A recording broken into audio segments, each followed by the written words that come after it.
Bismillahirrahmanirrahim. Assalamualaikum warahmatullahi wabarakatuh. Alhamdulillah, puji syukur kehadirat Allah Subhanahu wa taala yang telah melimpahkan begitu banyak rahmat serta karunia sehingga hari ini kita dapat kembali berjumpa. Apa kabar Anda pemirsa TV dan juga pendengar beserta keluarga di rumah? Semoga senantiasa dalam keadaan baik, sehat dan juga berbahagia. Senang sekali saya Sekar Pangesti dapat kembali hadir untuk membersamai Anda dalam program Belahan Jiwa yang tentunya belahan jiwa berdasarkan dengan Al-Quran, hadis dan juga kisah-kisah tauladan lainnya. Masya Allah, untuk kali ini kita akan membahas tema yang begitu dekat dan juga sangat lembut begitu. Ia adalah suamiku kunci syurgaku. Nah, seperti apa untuk lebih lanjutnya nanti silahkan Anda untuk dapat bertanya kepada narasumber kami. Anda bisa menghubungi di line telepon 0271 679 3000 atau Anda juga dapat mengirimkan pesan melalui WhatsApp dan juga SMS di 0811 255 3000. Dan alhamdulillah kali ini kita dibersamai Ibu Sri Purwaningsih SH SPD MSI selaku Keputrian MTA Pusat. Assalamualaikum warahmatullahi wabarakatuh, Bu Pur. Waalaikumsalam warahmatullahi wabarakatuh. Bagaimana kabarnya? Alhamdulillah baik, sehat. Mbak Sekar sehat juga. Alhamdulillah sehat.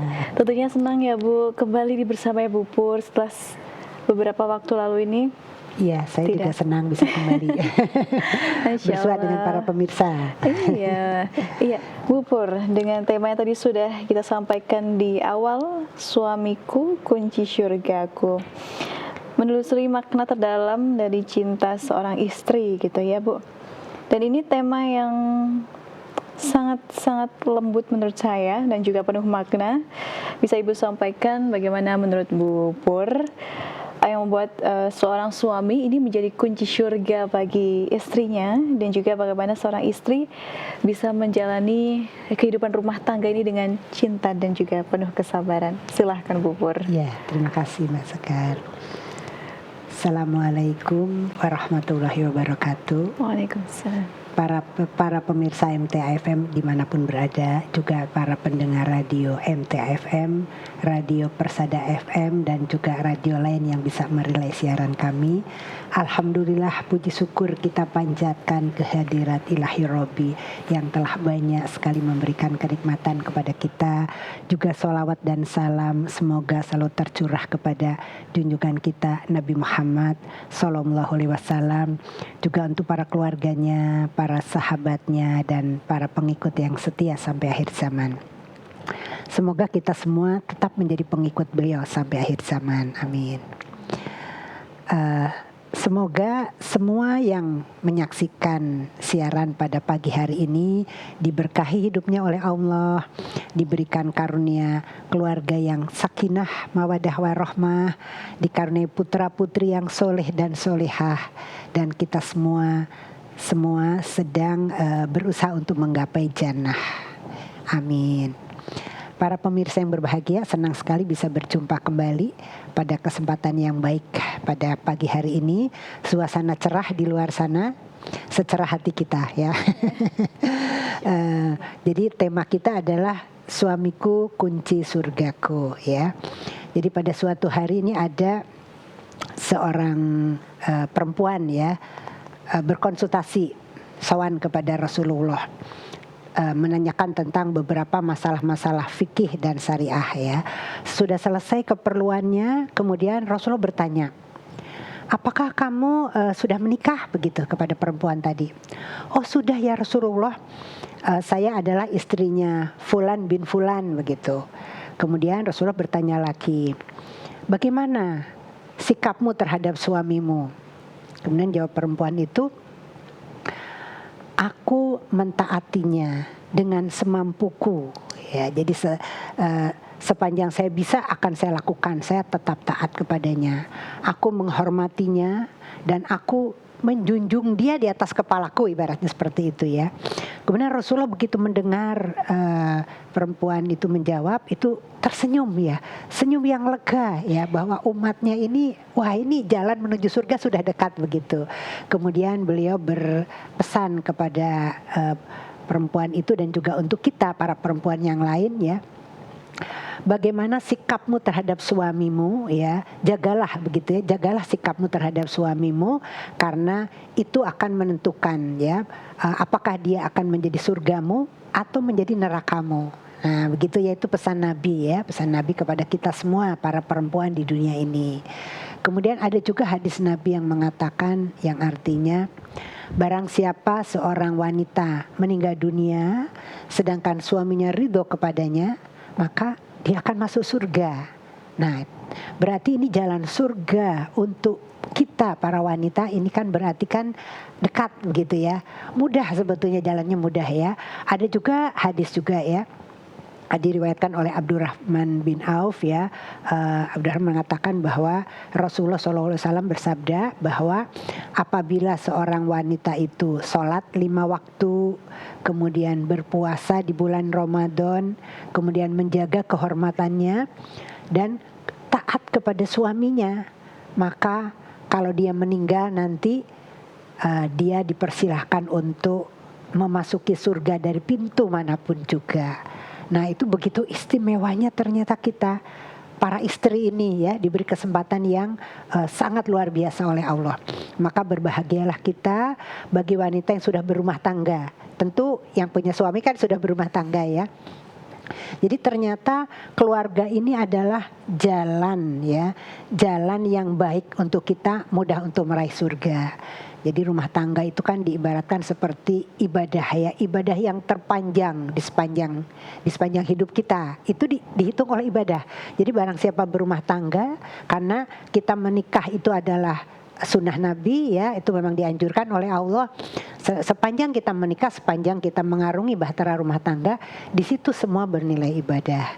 Jadi kalau ibaratnya kalau seperti puasa ya, kalau puasa itu kan dari satu hari, dari pagi sampai nanti kita berbuka itu kan akan dinilai ibadah terus. Semua yang kita lakukan saat itu malah dilipat gandakan pahalanya. Begitupun ternyata dalam berumah tangga. Maka rugi sekali kalau kita umpamanya ya, sekarang kan wanita-wanita yang sudah mencapai karir yang cemerlang itu mungkin tidak mau repot begitu ya, tidak mau berumah tangga, atau yang sudah berumah tangga juga tidak mau punya anak begitu, itu rugi sebetulnya. Karena di sana tuh banyak sekali pahala-pahala ya, pahala-pahala yang bisa kita dapatkan untuk kita bisa meraih surga. Nah, jadi dimudahkan sekali bagi kita para wanita dengan kita taat pada suami, itu jalan untuk bisa meraih surga. Nah kemudian sebetulnya apa yang harus kita lakukan supaya kita bisa meraih surga yang sudah dibukakan lebar ya oleh Allah kepada kita para wanita. Jadi yang pertama adalah luruskan niat dulu ya, luruskan niat. Jadi kalau kita berumah tangga, kemudian kita menjadi istri, luruskan niat bahwa saya ini berumah tangga ini adalah karena Allah. Jadi niat saya adalah karena Allah untuk bisa meraih ibadah tadi ya, ibadah yang panjang. Jadi sudah mulai memasuki arena rumah tangga itu adalah dengan niat untuk ibadah dan karena Allah saja. Jadi saya melaksanakan ini karena Allah yang memerintahkan. Jadi luruskan niat di situ, bukan karena mungkin saya mau berumah tangga dengan si A, dengan fulan karena dia cakep ya, karena dia ganteng umpamanya seperti itu. Itu tidak boleh ya. Atau mungkin karena dia kaya. Atau saya tetap akan taat kepadanya selama dia memang bisa menghasilkan uang. Diibaratkan seperti sapi perah gitu ya. Selama dia masih bisa menghasilkan uang ya saya akan taat kepadanya. Atau saya tetap taat kepadanya karena dia juga baik pada saya. Karena dia juga bisa memenuhi semua kewajibannya dengan baik. Tapi nanti kalau nanti mungkin suatu hari umpamanya suaminya di PHK atau mengalami kecelakaan kerja sehingga tidak bisa lagi melaksanakan tugasnya untuk mencari nafkah, atau suaminya tiba-tiba berpaling pada wanita lain umpamanya, pokoknya tidak sesuai dengan yang kita inginkan, maka saya tidak bisa lagi taat kepadanya. Nah itu hambatan-hambatan yang itu memang harus kita hadapi nanti dalam perjalanan rumah tangga. Jadi kalau niat kita memang ikhlas ya, itu semua bisa diatasi dengan baik. Jangan juga kalau kita sudah punya anak umpamanya ya, Saya tetap mau taat kepada suami saya karena dia adalah bapak saya, bapaknya anak-anak saya. Kalau saya tidak taat, nanti saya umpamanya bisa diceraikan, kasihan anak-anak saya. Berarti itu nanti taatnya berbuat baik pada suaminya hanya karena anak, karena kasihan anak-anak. Itu juga niatnya salah. Jadi niat yang lurus adalah hanya karena Allah semata. Semuanya hanya karena Allah. Saya berbuat baik pada suami saya mentaati suami saya menghormati suami saya, itu karena Allah yang memerintahkan. Walaupun suami saya itu mungkin tidak memberi nafkah, mungkin ya, atau memberi nafkahnya sedikit ya, atau mungkin perlakuannya kurang baik pada saya dan lain-lain, dan punya perilaku-perilaku yang tidak saya sukai, tapi tetap saya harus tetap berbuat baik pada suami. Karena Allah itu tidak melihat bagaimana perlakuan orang pada kita, tidak. Yang dilihat oleh Allah adalah bagaimana sikap kita, bagaimana perbuatan kita. Jadi apapun yang ada di lingkungan kita tetap harus berbuat baik, begitu ya. Jadi jadilah istri-istri yang solehah, begitu. Jadi yang pertama itu harus kita meluruskan niat ya. Jadi kalau niat kita karena Allah, kita tidak pernah kecewa. Tidak pernah kecewa.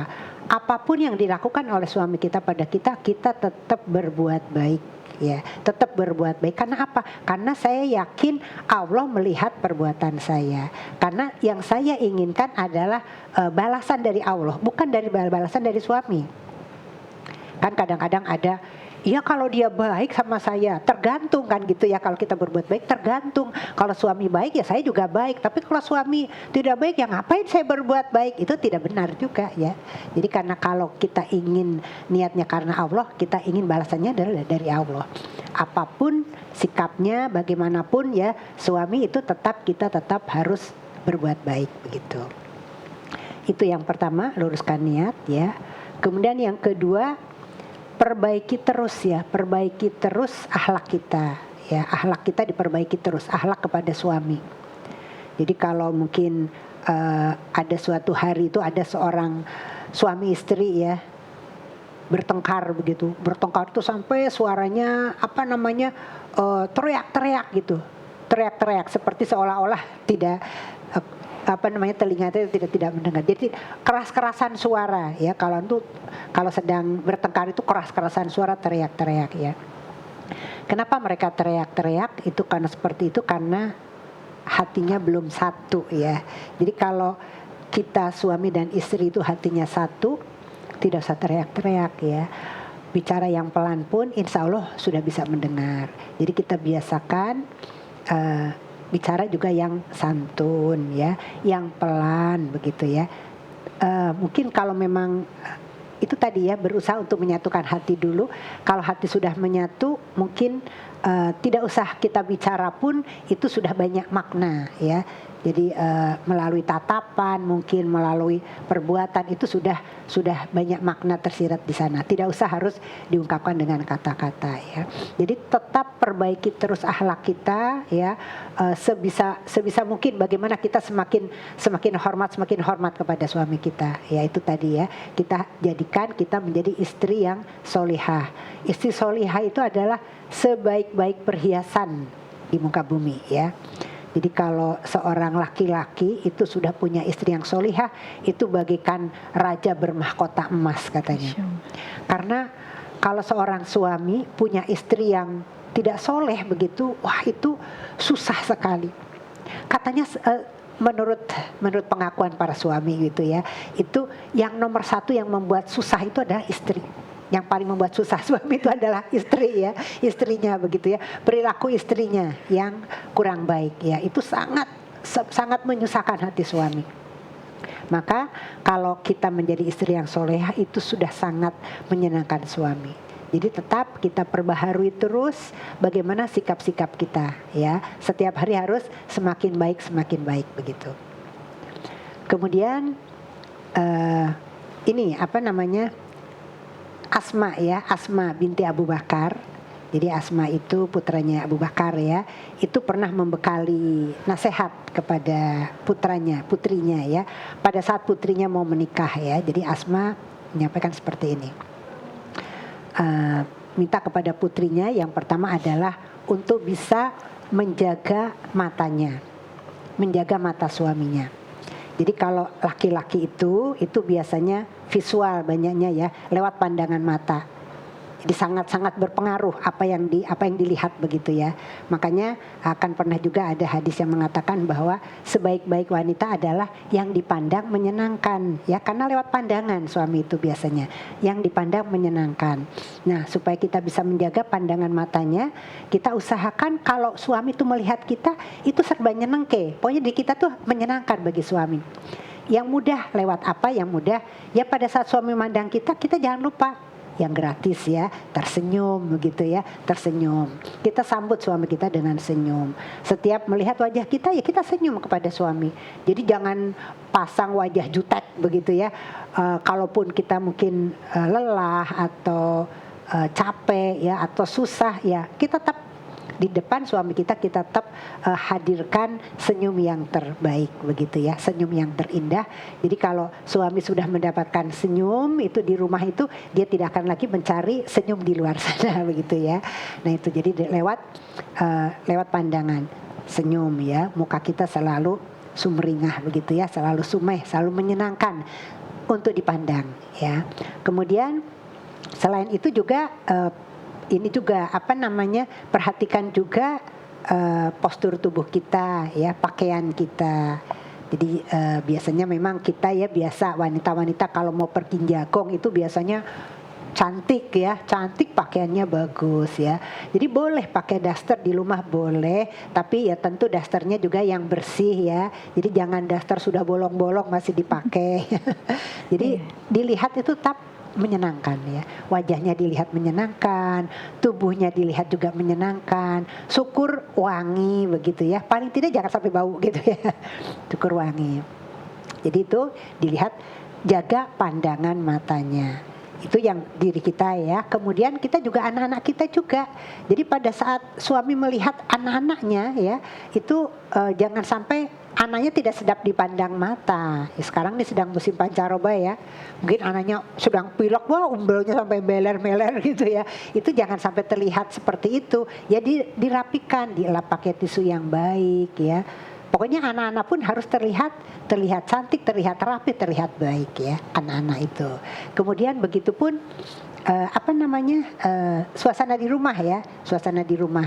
Jadi umpamanya kamar tidur ya, kamar tidur juga diusahakan rapi ya. Kalau kita sudah selesai bangun tidur begitu, jangan lupa dirapikan ya, disebelahi, dirapikan, dilipat selimutnya, kemudian dirapikan. Jadi nanti suami masuk ke kamar itu sudah rapi kamar kita. Ya disapu ya.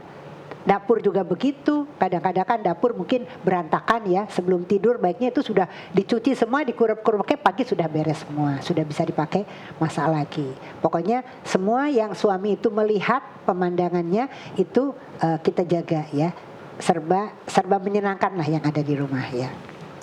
Itu yang kedua, yang pertama ya, baru jaga pandangan matanya. Kemudian yang kedua, yang kedua apa yang ketiga ini? Yang ketiga ya. Iya. Yang pertama tadi baru jaga pandangan matanya ya. Yang nasihatnya Asma. Oh, ini masih nasihatnya Asma ya. Masih nasihatnya Asma. Saya kira poin besar baik. Kemudian yang kedua jaga ininya, hidungnya ya, jaga hidungnya. Jadi hidungnya itu adalah penciumannya. Jadi hidungnya jangan sampai suami itu membau hal yang tidak sedap dari diri kita. Yang tidak sedap ya, mohon maaf ini. Jadi menurut penelitian dulu sudah pernah saya sampaikan juga di sini bahwa faktor yang nomor satu itu penelitiannya di dunia ya. Jadi bukan hanya wanita-wanita Islam, penyebab kenapa laki-laki itu menceraikan wanita itu ternyata banyak yang tidak suka karena bau. Karena bau ya, jadi bau itu bisa bau mulut ya. Mohon maaf ini kita mungkin kadang-kadang punya gigi yang berlubang, itu jangan lupa segera periksa ke dokter, segera ditambah karena nafas kita tidak sedap kalau itu gigi kita berlubang ya. Kemudian juga bau badan yang merasa badannya bau ya, kan ada yang memang badannya memang baunya kurang baik gitu ya. Itu bisa saat suaminya datang segera mandi dulu, atau juga jangan lupa pakai deodoran begitu ya. Pokoknya dijaga jangan sampai ada bau yang kurang sedap pada diri kita. Mungkin pernafasan kita bau, siapa tahu kita ada sakit yang di hidung tuh, sinusitis itu kan biasanya ada nanahnya, itu memang menimbulkan bau yang kurang enak. Maka suami biasanya tidak akan betah berada dekat kita. Maka kita harus bisa bagaimana caranya kita periksakan diri kita dengan rutin ke dokter supaya jangan sampai suami membawa hal yang kurang sedap pada diri kita. Mungkin sampai di sini dulu Mbak Sekar, nanti kita sambung lagi. Iya, Masya Allah, terima kasih banyak Bu Pur untuk poinnya. Tadi yang pertama adalah ketika kita menikah ini meluruskan niat kita begitu untuk beribadah kepada Allah, dan juga memperbaiki terus akhlak kita sebagai seorang istri kepada suami. Terima kasih banyak Bu Pur. Nanti kita akan sambung perbincangan kita di segmen kedua. Kita akan break sejenak. Baik pemirsa MTA TV dan juga pendengar dimanapun Anda berada, jangan kemana-mana, tetap bersama kami dalam Belahan Jiwa.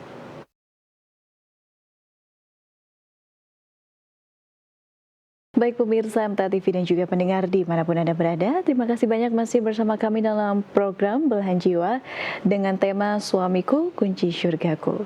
Dan juga kami masih buka kesempatan sebanyak-banyaknya. Silahkan Anda untuk dapat bertanya atau berkonsultasi dengan narasumber kami. Anda bisa menghubungi kami di line telepon 02716793.000, atau Anda juga dapat mengirimkan pesan melalui WhatsApp dan juga SMS di 08112553.000. Masih bersama Ibu Sri Purwaningsih SH SPD MSI selaku pengurus Keputrian MTA Pusat. Masih semangat Bu Pur? Insya Allah. Masya Allah. Iya, tadi sudah ada 2 poin yang disampaikan Bu Pur. Yang pertama adalah meluruskan niat berumah tangga ini adalah karena Allah Subhanahu Wa Taala. Kemudian yang kedua adalah terus perbaiki akhlak ya gitu. Seorang istri ini kepada suaminya begitu. Baik Bu Pur, ini kadang banyak di luar sana istri-istri yang sulit menyeimbangkan kewajiban antara peran sebagai seorang istri, kemudian tugas di rumah, bahkan pekerjaan ketika dia berkarir begitu. Dan di saat lelah menghampiri ini Bu Pur, bagaimana seorang istri bisa tetap menyalakan cinta dan ketenangan di rumah supaya suami ini terus merasa pulang ke tempat yang hangat dan juga nyaman begitu. Mungkin akan dilanjutkan di poin berikutnya begitu ya. Iya. Gitu. Gitu. Ya, jadi kalau seorang istri itu bekerja, itu juga diluruskan niatnya juga tadi ya, bahwa niatnya saya adalah bekerja untuk bisa membantu suami begitu ya, membantu suami. Jadi apa yang sudah kita dapatkan nanti adalah untuk membantu suami kita. Jadi diluruskan niatnya.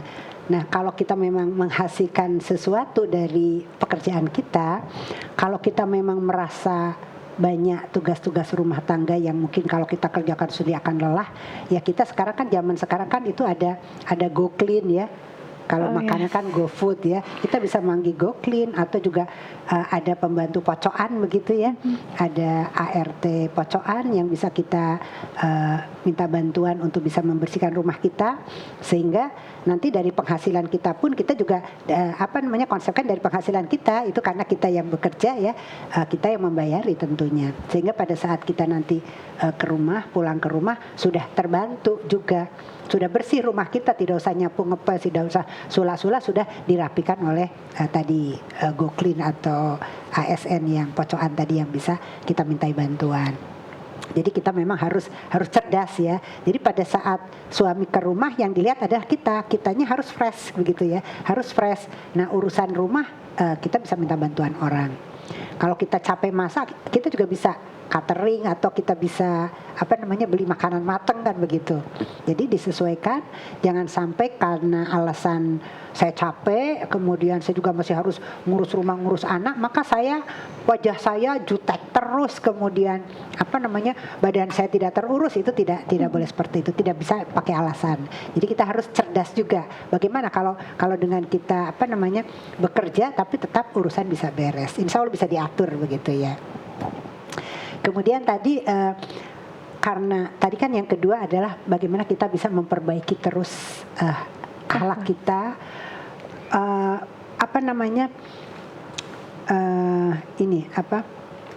pelayanan kita gitu ya, pelayanan kita tadi. Maka tadi Asma memberikan nasihat kepada putrinya tadi ya, jaga matanya, jaga hidungnya begitu ya, penciumannya dijaga karena penciuman itu langsung ke otak ternyata efeknya ya. Jadi itu harus kita jaga betul bagaimana supaya yang dicium oleh suami kita adalah yang menyenangkan, yang harum-harum begitu ya. Paling tidak jangan sampai bau, jangan sampai ada yang bau itu. Bau-bau itu tempat sampah segera dibuang ya, yang bosok-bosok di rumah ya segera dicari begitu. Itu jangan sampai mengganggu kenyamanan dari penciuman suami kita.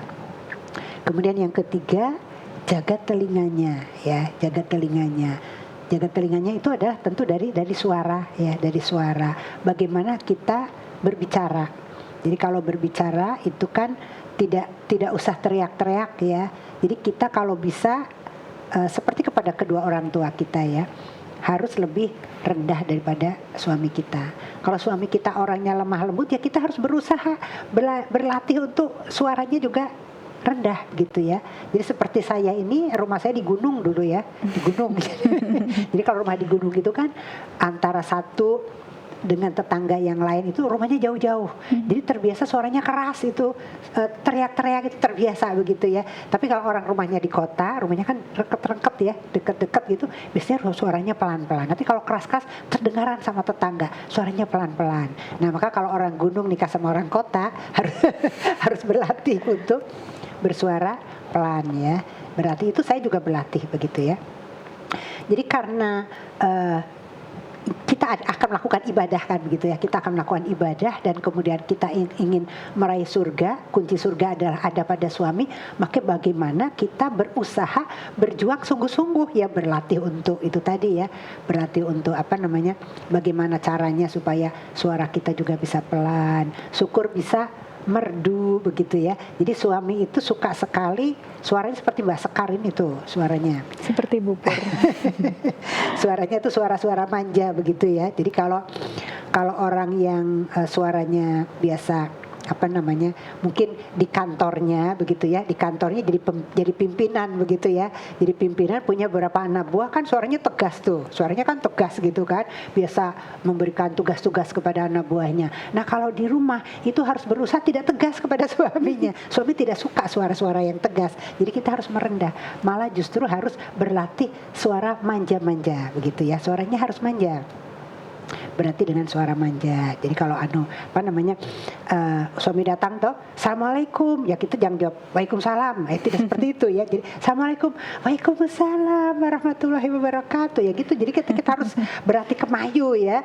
Kalau kepada orang lain kita tidak boleh bersuara mendahului, tidak boleh ya, kepada laki-laki di luar sana tidak boleh yang bukan mahram. Tapi kalau kepada suami ini malahan harus berlatih punya suara yang manja, suara yang lembut begitu ya, suara yang mesra. Itu suami itu biasanya timbul rasa kasih sayangnya kalau mendengar suara istrinya yang lembut seperti itu ya. Itu akan sangat menyenangkan bagi suami. Itu usaha kita untuk bisa memperbaiki pelayanan kita, memperbaiki perilaku kita. Karena kalau kita memang kita niatkan untuk ibadah kan kita harus setiap hari, setiap saat kita harus berusaha menjadi lebih baik dan lebih baik terus begitu. Itu yang kedua tadi ya, bagaimana kita bisa memperbaiki akhlak kita ya setiap saat. Kemudian yang ketiga ini beribadah bersama-sama. Jadi untuk bisa menyatukan hati kita dan juga bagaimana bersama-sama kita memang niatnya adalah ibadah, itu kita tunjukkan bahwa kita harus bisa beribadah bersama-sama. Mungkin kalau suami pas sholat di rumah ya berjamaah dengan kita, bersama dengan anak-anak. Kalau suami ke masjid ya kita juga ikut ke masjid kalau memang tempatnya memungkinkan ya, atau juga bisa ditinggal yang di rumah, anak-anak sudah besar-besar umpamanya, ikut suami ke masjid itu lebih baik. Kemudian kalaupun suami ke masjid kita di rumah juga nggak masalah ya. Nanti pada saat kita sholat sunat kita saling mengingatkan, sholat duha bareng ya, kemudian saling membangunkan untuk sholat tahajud bareng, kita bisa ngaji bareng. nonton MTA TV bareng gitu ya. Lihat Bu Pur saat ini seperti itu ya. Jadi belajar bareng-bareng gitu. Iya, belajar bareng-bareng. Kita beribadah bersama-sama ya, membaca brosur bareng-bareng ya, mengulang pelajaran Ahad pagi, kemudian kita mendiskusikan ya, membahas sebuah buku begitu ya, bareng-bareng begitu ya. Jadi kalau kita sering bareng-bareng maka tentu karena ibadahnya juga bareng-bareng, maka Allah juga akan semakin ridho kepada kita. Kebersamaan kita juga akan semakin baik ya. Kemudian perlu kita jaga lagi itu yang pernah kan pada waktu Isra Mi'raj ya, Rasulullah itu kan ke Sidratul Muntaha, kemudian diperlihatkan surga dan neraka, kemudian Rasulullah menyaksikan ternyata itu di sebagian besar neraka itu isinya adalah para wanita. Itu Rasulullah juga, ya Allah kenapa ini kok para wanita banyak sekali yang menjadi isi neraka? Apakah mereka itu kafir kepadamu ya Allah, begitu kan? Tidak, kata Allah begitu. Mereka bukan kafir kepadaku, tapi mereka kafir kepada suaminya. Kok kafir kepada suaminya ya? Jadi kafir itu adalah mengingkari ya, mengingkari kebaikan suami. Jadi lewat itu tadi, lewat telinga tadi, lewat ucapan-ucapan kita. Jadi kalau suami itu sudah berbuat sepanjang hidupnya mencari nafkah ya, itu untuk membahagiakan kita, mencukupi semua kebutuhan keluarga. Kemudian kita pernah punya permintaan kepada suami, kemudian permintaan kita ini tidak dikabulkan oleh suami. Itu kan biasanya kita sakit hati ya, wanita kan sakit hati langsung keluar tuh ucapannya. Seprono seprene kata orang Jawa gitu ya. Seprono seprene saya nikah sama jenengan tuh belum pernah kok jenengan tuh membahagiakan saya gitu ya. Jadi keluar kata-kata itu. Berarti itu mengkafirkan, meniadakan ya semua kebaikan-kebaikan suami yang selama ini sudah dilakukan tuh dianggap tidak ada. Selama ini umpamanya apalah kita lewat kata-kata kita ya. Selama ini Mas aku nikah sama jenengan itu belum pernah kok saya merasa bahagia ya. Belum pernah kok saya merasa senang. Kok rekoso terus dan sebagainya ya. Coba aja teruslah seperti itu, pokoknya ingkarilah kebaikan-kebaikan suami setiap hari, setiap saat, maka cepat kita akan masuk neraka. Jadi jangan sampai begitu ya. Kalau memang seperti itu maka kita akan cepat masuk neraka. Maka suami itu memang tempat, apakah kamu menjadi nerakamu atau menjadi surgamu, tinggal kita pilih yang mana ya. Jadi kalau kita ingin surga tentu kita akan harus berusaha tadi ya, setiap saat berusaha terus, luruskan niat, berusaha terus untuk memperbaiki akhlak kita.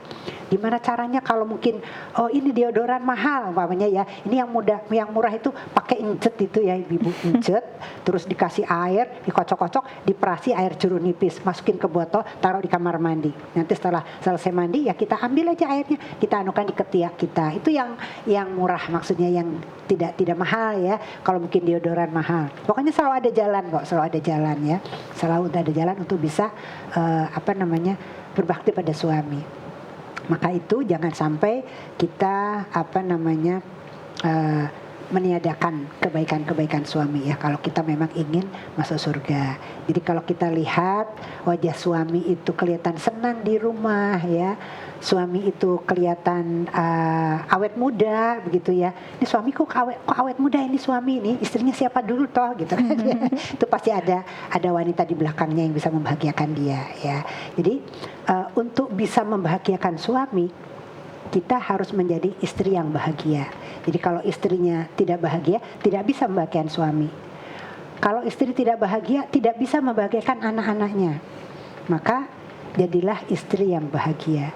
Bagaimanapun situasi dan kondisi di rumah, bagaimanapun situasi dan kondisi anak-anak kita, situasi rumah kita, kondisi suami, bagaimanapun kita tetap harus bisa berbahagia. Karena apa yang kita niatkan karena Allah itu maha segalanya. Kita tinggal minta kepada Allah juga, maka kita akan bahagia. Jadi jadilah istri yang bahagia, maka nanti dia akan bisa membahagiakan suami, membahagiakan anak-anak, dan membahagiakan seluruh anggota keluarga. Masya Allah. Berarti istri ini merupakan pakaian suami dan suami juga pakaian istri gitu ya. Iya. Itu cerminan ya Bu Pur berarti? Iya, cerminan ya. Baik. Berarti sebagai seorang istri menjaga seluruhnya begitu ya, akhlak baik itu penampilan dan juga sebagainya harus berkesinambungan. Tidak hanya akhlak saja, tapi penampilan pun juga Iya, ini tetap harus kan dijaga. matanya dijaga, mata suami tadi kan, jadi penampilan ya. Maksudnya kita keluar rumah pun juga ini harus memperhatikan gitu ya, karena kita membawa nama suami begitu. Betul, iya. Insya Iya, Allah. istrinya siapa toh kok ini kan Oh, berantakan iya. gitu kan. Baik, siap Bu Pur. Kemudian di tengah kesibukan era modern seperti ini ya Bu, banyak tantangan istri dalam menjaga keharmonisan rumah tangga begitu. Bagaimana Ibu menyarankan seorang istri atau para istri yang saat ini mungkin juga sedang menyimak atau mendengar, ini tetap sabar dan istiqomah dalam mendampingi suami, karena sekarang apa ya Bu, godaannya juga semakin kompleks dan Iya. sebagainya. Kita juga sering mendengar berita-berita yang tidak mengenakan terkait rumah tangga begitu. Iya, iya memang godaan di luar sana banyak sekali ya, terutama mungkin bagi suami ya, yang anu kan lewat pandangan mata. Banyak yang lebih menyenangkan di luar sana itu ya, banyak yang lebih fresh mungkin ya. Maka kalau kita tahu itu, kalau istri ini selama di rumah tetap menjaga dirinya dengan baik ya, Iya. dan jangan lupa kita tetap mendoakan ya, mendoakan suami. Mendoakan terus ya, mendoakan untuk keselamatannya, mendoakan untuk kebaikannya, mendoakan untuk kesehatannya. Ya lewat doa itulah kita mungkin bisa Allah akan menjaga suami kita. Jadi kita doakan juga supaya Allah menjaga suami kita, supaya tidak macam-macam gitu ya. Nanti kalau mungkin suami macam-macam, ini kan yang dia kan kalau suami macam-macam ya Mbak ya. Kalau suami macam-macam bagaimana gitu kan? Ya itu tadi sabar tadi, karena kita memang niatnya adalah ikhlas. Nanti kalau suami itu kalau memang dia mungkin terkena godaan gitu ya, terkena godaan di luar, kalau istrinya tetap istiqomah dalam kebaikan, dia itu nanti tidak akan lama nanti kembali ke rumah kok. Wanita yang mungkin disukai oleh suami itu, nanti kalau dia pun nanti sudah jadi ibu rumah tangga akan sama juga sih seperti kita yang di rumah kan gitu ya. Mungkin kelihatan cantik karena dia memang di luar ya. Nanti kalau sudah di rumah juga sama. Dan nanti pada saat itu kan belum terlihat kekurangan-kekurangannya. Nanti kalau sudah mungkin dia diseriusi akan terlihat juga kekurangan-kekurangannya. Akhirnya dia bisa membandingkan juga, ternyata masih baik istri saya yang di rumah. Istri yang di rumah tuh tetap bisa memberikan kehangatan pada saya, tetap bisa memberikan kebahagiaan. Dan jangan lupa kita tetap sering memberikan Mbak, ucapan terima kasih. Itu tadi yang lupa ya tadi ya pada saat yang lewat lisan kita ucapan terima kasih. Jadi jangan sampai meniadakan kebaikan, tapi ucapkan terima kasih atas semua yang sudah diberikan suami pada kita. Kita kadang-kadang kepada orang lain kan mudah tuh mengucapkan terima kasih, tapi pada suami kadang-kadang diam aja gitu ya. Ucapkan terima kasih. Suami itu sangat lego, sangat senang kalau melihat istrinya bahagia. Jadi apa yang sudah dilakukan oleh suami itu membuat istrinya bahagia. Maka suami akan melakukan lagi itu biasanya. Akan memberikan lagi yang lebih banyak begitu ya. Jadi jangan lupa ucapkan terima kasih. Ya seperti itu toh, kepada Allah pun kalau kita bersyukur maka Allah akan menambah nikmatnya. Begitupun kepada suami ya. Kalau kita bersyukur kepada suami maka suami akan menambah lagi ya pemberiannya, menambah lagi sikapnya yang baik begitu. Jadi dengan itu tadi Mbak, pokoknya kita tetap sabar di rumah ya, tetap sabar. Mungkin kalau memang ada godaan, yaitu ujian bagi kita. Kan tetap rumah tangga juga ada ujian-ujian juga. Iya. Tetap kita juga tetap sabar menghadapi itu semua. Tetap semakin kita perbaiki aja kualitas pelayanan kita. Kalau suami kita tergoda gitu ya, kita perbaiki, jangan sampai kalah dengan yang di luar sana. Dan kita yakin nanti dia akan tetap kembali kepada kita. Baik, terima kasih Bu. Tapi ketika memang kita sudah memberikan pelayanan yang terbaik, entah itu dari apa yang sudah Ibu sampaikan tadi ya, salah satunya juga dengan menghargai, itu apakah tetap bisa suami juga kadang tergoda di luar dan sebagainya? Bisa. Tetap juga ya. Bisa. Namanya iya. juga manusia. Namanya gitu. juga manusia ya. Tidak hanya dari segi suami, istri pun juga bisa juga. Iya, begitu. dan kita juga harus menyiapkan Mbak, karena itu tadi ya, kita kan niatnya ibadah karena Allah tadi, niatnya karena Allah. Dan suami kan sebetulnya poligami juga tidak dilarang kan. Nah itu loh, itu kan tidak dilarang, umpamanya begitu ya, umpamanya memang tidak bisa ditinggal, ya sudah dinikah saja gitu. Kita juga harus siap kan seperti itu. Kalau niatnya karena Allah nggak apa-apa lah, itu jadi teman kita juga kan gitu. Gitu ya. Baik, Jadi tidak ada yang akan mengurangi kebahagiaan kita kalau kita niatnya karena Allah itu. Insya Allah. Baik, Iya. terima kasih banyak Bu Pur sebagai closing statement terkait tema yang indah ini, suamiku kunci surgaku. Apa yang Ibu sampaikan kepada pemirsa dan juga pendengar yang saat ini sedang menyimak begitu? Silahkan. Ya, para pemirsa yang berbahagia, jadilah kita istri yang berbahagia ya, yang berbahagialah karena kita sudah memasuki sebuah arena rumah tangga, arena ibadah ya, ibadah yang pahalanya adalah surga itu didekatkan kepada kita. Di sana ada suami ya, suami yang bisa menjadi tameng bagi neraka, sehingga kita berbahagia ya, kita openi dengan baik itu suami kita ya, kita openi dengan baik, kita bahagiakan dia ya, maka nanti Allah akan membahagiakan kita. Insya Allah dengan kita menjadi wanita yang berbahagia, kita akan bisa membahagiakan semua anggota keluarga. Gitu. Terima kasih banyak Bu Pur, Masya Allah. Sama-sama. Iya, Ibu sehat selalu dan kita tunggu perjumpaannya nanti tentunya di program Belahan Jiwa MTA TV. Insya Allah. Ibu selamat melanjutkan tugasnya kembali. Pastinya Assalamualaikum warahmatullahi wabarakatuh. Waalaikumsalam warahmatullahi wabarakatuh. Baik, pemirsa MTA TV dimanapun Anda berada, terima kasih telah menyaksikan program Belahan Jiwa. Terus saksikan Belahan Jiwa setiap hari Selasa pukul 10 waktu Indonesia Barat hanya di channel terpilih MTA TV. Saya Sekar Pangesti, mewakili seluruh rekan yang bertugas hari ini mengucapkan terima kasih dan pamit undur diri. Wassalamualaikum warahmatullahi wabarakatuh.